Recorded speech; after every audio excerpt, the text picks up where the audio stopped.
Telugu film producers council of Andhra Pradesh అధ్యక్షుడిని.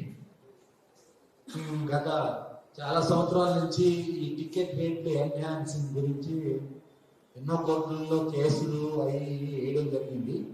పరిష్కార మార్గం అయితే దొరకలేదు. రాష్ట్ర ప్రభుత్వాల మీద కొన్ని జడ్జిమెంట్లు రాష్ట్ర ప్రభుత్వం తగిన విధంగా చర్యలు తీసుకోవాలని ఇవ్వడం జరిగింది. ఇప్పుడు కూడా దేవరా సినిమాకి ఆంధ్రప్రదేశ్లో చేసిన కేసు మీద అది 14 రోజులు ఇస్తే రేట్లు పెంచుకునేదానికి అది 10 రోజులకి ఆ కోర్టు కుదించడం జరిగింది. అదేవిధంగా ఇక్కడ కల్కి అయితేమి, అదేవిధంగా ఇప్పుడు రిలీజ్ అయిన ఈ పుష్ప 2 మీద కూడా ఆంధ్రప్రదేశ్ లో కేసు ఉంది. మొత్తం 19 మంది రెస్పాండెంట్స్ ఉన్నారు. దాంట్లో కేవలం ఉంది రాష్ట్ర ప్రభుత్వాలే కాకుండా ఈ ఇన్కమ్ ట్యాక్స్ డిపార్ట్మెంట్, అదేవిధంగా జిఎస్టీ సంబంధించిన వాళ్ళు, అదేవిధంగా ఈడీని కూడా ఎన్ఫోర్స్మెంట్ డైరెక్టరేట్ కూడా ఒక పార్టీగా చేర్చడం జరిగింది. ఎందుకంటే ఇక్కడ ఏం జరుగుతుందంటే మాల్ ప్రాక్టీసెస్ ఎక్కువ జరుగుతున్నాయి.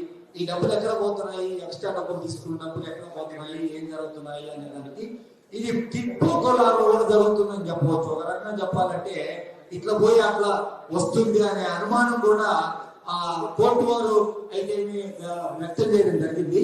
కాకపోతే ఈ సినిమా రంగంలో ఈ రకంగా సినిమా టికెట్లు రేట్లు పెంచుకోవడము, ఆ సామాన్యుడికి భారంగా ఉండడము, ఈ విషయం మీద చాలా సార్లు చాలా ఉద్యమాలు మేము చేస్తున్నాము. ఇంతకుముందు చిన్న సినిమాని తొక్కేసే సందర్భంలో కూడా చేసాము. దానికి ఏంటంటే ఇప్పుడు పెద్ద సినిమాలు 3 years కి ఇప్పుడు పుష్ప లాంటి సినిమా 3 సంవత్సరాలు తీశారు. కాబట్టి చిన్న సినిమా కొంచెం బతుకుతుంది అనుకునే పరిస్థితుల్లో నిన్న రోటీ కపడా అప్పుడు రొమాన్స్ అనే సినిమా బాగుందని అన్నారు. సడన్ గా ఈ సినిమా వచ్చేసింది. రాగానే ఈ సినిమా కోసం అన్ని ఆ సినిమా తీసేయడం జరిగింది. ఇదంతా చూస్తుంటే ఏంటంటే ఇప్పుడు బిగ్ బాస్ అనేది కూడా ఉంది కదా. బిగ్ బాస్ మీద కూడా నేను కేసేసాను. తెలంగాణ హైకోర్టు ఒక జడ్జిమెంట్ ఇచ్చింది. ఆ జడ్జిమెంట్ ఏమి ఇచ్చారంటే రాష్ట్ర ప్రభుత్వం కెన్ రెగ్యులేట్, అంటే రాష్ట్రం కావాలంటే దీన్ని ఆపచ్చు, అంటే ఆపి దానికి హక్కు రాష్ట్ర ప్రభుత్వానికి ఉంటుంది. ఇప్పుడు మనం ఏదైనా న్యూస్ ఛానల్లో తప్పుగా చూపిస్తే, ఒక రాజకీయ పార్టీ గురించి తప్పుగా చూపిస్తే మనం ఎలా ఆపుతున్నామో అదే విధంగా రాష్ట్ర ప్రభుత్వం కావాలంటే వీటిలన్నింటినీ ఆపే హక్కు ఉంటుందని జడ్జిమెంట్ కూడా ఇచ్చినప్పటికీ కూడా రాష్ట్ర ప్రభుత్వాలు పట్టించుకుంటున్నా. మనం కేవలం ఊరికే మాట్లాడుతున్నప్పుడు బిగ్ బాస్ లో జరిగేది ఏంటి అనేది కూడా దాని మీద కూడా చాలా కాంట్రవర్సీ ఉంది. అదేవిధంగా ఇక్కడ జరిగిన డ్రగ్స్ కుంభకోణం ఉంటుంది కదా. ఆ డ్రగ్స్ కుంభకోణం జరిగినప్పుడు అప్పుల సందర్భాలు ఉన్నప్పుడు ఎంతో ఉత్సాహంగా అప్పుడు ఇక్కడ దర్యాప్తు అనేది చేయడం జరిగింది. అప్పుడు కూడా దానిపైన సిబిఐ దర్యాప్తు కావాలి, దానిపైన వచ్చే సమగ్ర చట్టం కావాలని చెప్పి సుప్రీంకోర్టును ఆశ్రయించడం జరిగింది. ఇలాగా సోషల్ వర్క్ గా మేము అన్ని చూస్తూ ఉంటాము. సినిమా ఒకటే కాదు, పబ్లిక్ సంబంధించిన అన్ని వ్యవహారాల్లో కూడా మేము ఉంటాము ఎప్పుడు కూడా. కాకపోతే ఈ రోజు ఈ సినిమా టికెట్ల రేట్లు, ఈ జనాలు రావడము, అక్కడ ఇతోధికమైన జనం వచ్చి అక్కడ హెవీ పబ్లిసిటీ చేసి అన్ని సోషల్ మీడియాలో బండి ఫలాన్ని 6 గంటల నుంచి అన్ని పబ్లిక్ ప్లాట్ఫామ్ల మీద 6 గంటలకు అక్కడికి వచ్చేస్తున్నాడు సుదర్శన్ థియేటర్ లో సినిమా చూస్తాడు అనేసరికి ఊర్లో ఉన్న జనాలందరూ కూడా అక్కడ సంజయ్ థియేటర్ దగ్గరికి రావడం జరిగింది. దీనివల్ల ఏంటంటే పెద్ద ప్రాబ్లం జరిగింది. ఒక మహిళ చనిపోవడం జరిగింది. అదేవిధంగా ఒక పిల్లవాడు చావు బతుకుల్లో కిమ్స్ హాస్పిటల్లో ఉన్నాడు. పోలీసులు దీని మీద చట్టపరమైన చర్యలు తీసుకోవాలి. ముందు నుంచి మేము చెప్తున్నాం, శాంతి భద్రతల సమస్య అనేది ఉంటుంది. ఎందుకంటే ఆంధ్రాలో ఇది విపరీతంగా కొట్టుకుంటున్నారు జనాలు. ఎవరెవరు కొట్టుకుంటున్నారు? పవన్ కళ్యాణ్ ఫ్యాన్స్, అదేవిధంగా బన్నీ ఫ్యాన్స్ ఉంటే బన్నీ ఫ్యాన్స్, లేకపోతే వైఎస్ఆర్సీపీ కార్యకర్తలు వీళ్ళందరూ కొట్టుకుంటున్నారు. వీటన్నిటి మీద కూడా వీటిని యాక్చువల్ గా వచ్చి తమిళనాడులో వచ్చి ఇదే విధమైన పరిస్థితి ఉన్నప్పుడు ఏం చేశారంటే అక్కడ ఎక్కడైతే ఈ లా అండ్ ఆర్డర్ పరిస్థితి విషమించిపోతుందో అటువంటి సందర్భాల్లో అక్కడ ఆ సినిమాల్ని తీసేయడం జరిగింది అనమాట. అంటే బ్యాన్ చేయడం జరిగింది. ఇప్పుడు ఈస్ట్ వెస్ట్ లో గొడవ జరుగుతుంది అనుకోండి, బ్యాన్ చేయాల్సిన అవసరం ఉంటుంది. అదేవిధంగా హైదరాబాద్ సిటీలో ఈ బ్యాన్స్ వాళ్ళందరూ కొట్టుకుంటున్నారు అనుకోవాలి, ఇక్కడ ప్రభుత్వం ఆ చర్యలు తీసుకోవచ్చు. కాబట్టి ఇది ఏంటంటే చనిపోయిన వాళ్ళ గురించి ఏదో ఏదో కేవలం సానుభూతి చూపించి హాస్పిటల్ పోయి డబ్బు ఇచ్చేది కాదు. దీనికి శాశ్వత పరిష్కారం అనేది కావాలని చెప్తున్నాం.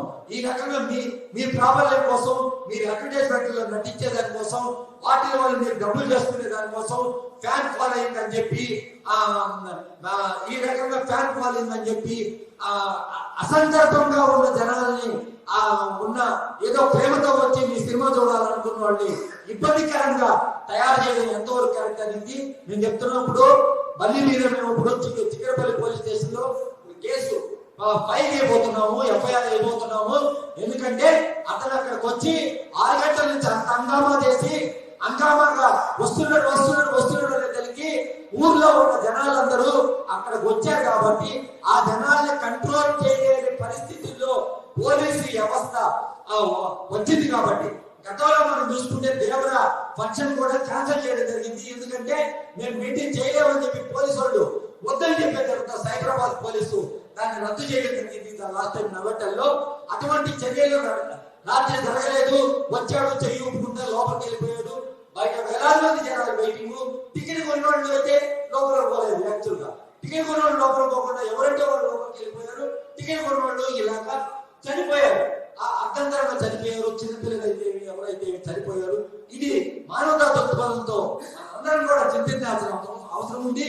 రేవంత్ రెడ్డి గారిని నేను రిక్వెస్ట్ చేసేదంటే రాష్ట్ర ప్రభుత్వం తరఫున ఎప్పుడు కూడా సినిమా రంగానికి ఈ రకమైన బెనిఫిట్స్ మీరు ఇవ్వడము, రాత్రిపూట బెనిఫిట్ షోలు అని చెప్పి మిడ్ నైట్ షోలు ఇవ్వడము, ఇవన్నీ కరెక్ట్ కాదు.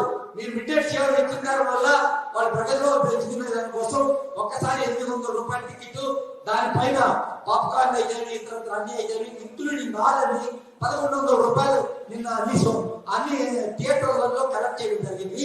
ఇదంతా చూస్తుంటే ఏంటంటే ఎక్కడైనా ఆంధ్రప్రదేశ్ లో కూడా ఇదే గొడవ ఉంది. ఆంధ్రప్రదేశ్ లో నిన్న అనుకున్నంతగా సినిమా చూస్తేనేమో అనుకున్నంత ఆధారంలో లేదు.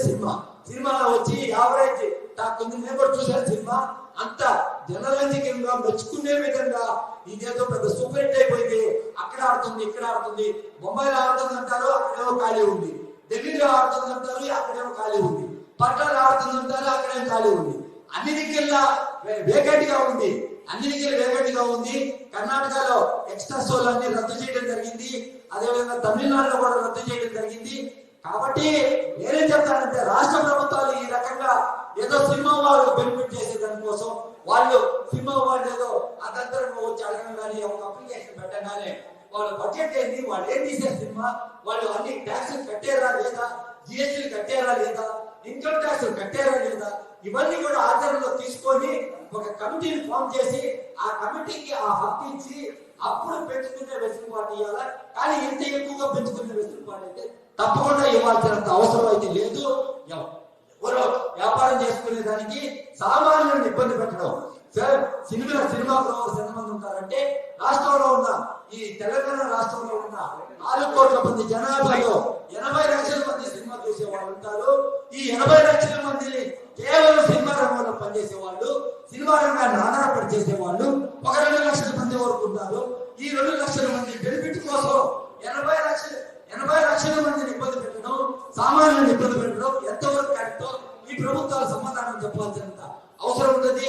అవసరమైతే కేంద్ర ప్రభుత్వం దృష్టికి, అదేవిధంగా ఈ రోజు జరిగిన వ్యవహారాన్ని మానవ హక్కుల ఉల్లంఘన జరిగింది, రాత్రి జరిగిన సంఘటన, దీన్ని నేషనల్ హ్యూమన్ రైట్స్ కి కూడా కంప్లైంట్ చేస్తాం.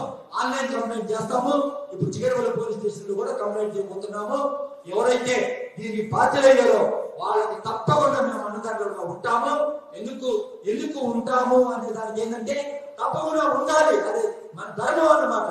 మంచిగా ప్రతి ఒక్కరు అలాగా మనకెందుకు అనుకోకూడదు. కాబట్టి మేము ఈ విధంగా అనుకున్నాం. కాబట్టి శ్రీనివాసరెడ్డి గారు ముందుకు వచ్చారు. నేను అంతకుముందు నాకు తెలంగాణ కోర్టులో వేస్తా ఉన్నాను. ఈ మధ్య ఎవరైతే ఆంధ్రప్రదేశ్ కోర్టులో మాత్రం కంటిన్యూగా అన్ని సినిమాల మీద, దేవరా మీద, కల్కి మీద, ఇప్పుడు వచ్చిన పుష్ప మీద, అన్నిటి మీద కేసులు ఉన్నాయి.